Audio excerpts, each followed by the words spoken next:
Алдыңғы айда 1 айға жететін тамақ жасадым деп едім, осы жолы 2 айға жететін тамақ жасап қойдым. 10 рет пісіретін мәнті, неге қап-қара демеңіз, цельнозерновой ұннан, 8 рет пісіретін голубцы, 5-6 рет пісіретін пельмени, 3-4 рет пісіретін вареники, 5-6 рет пісіретін тефтели, 4-5 рет пісіретін котлет. Көбінің сұрағы қанша килограмм ет кетті дейді.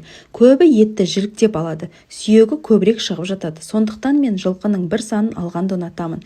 Шапқызып емес, станокпен тілдіріп аламын. Бір сан 40-50 килограмм шығады.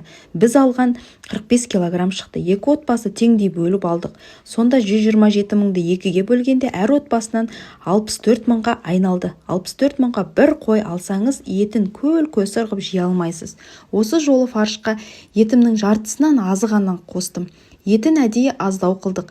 Асып жейтін, басқа да тамақ жасайтынға етті мол қалдырдым. Тамаққа мүлдем сұйық май қоспадым. Құйрық май, жылқының іш майын қолдандым. Неге олай жасайсыз? 9-дан 6-ға дейін істеп жүрген жұмысыңыз жоқ қой, үйде отырсыз ғой деген жандарға мен ютубпен айналысамын. Ютубқа видео салу арқылы қаралымнан табыс тауып отырмын. Білгенімді үйретемін, онлайн, офлайн сабақ беремін. Сондықтан балаларым көшенің тамағын жемесін деп ылғи осылай жасап қоюды әдетке айналдырдым. Сіз де 10 килограмм фарш өткізіп алып, осылай жасасаңыз, асыққанда қызығын көресіз. Әлде свежий жасаған ұнай ма? YouTube бастасаңыз, менің де әдетімді әдетке айналдырар едіңіз.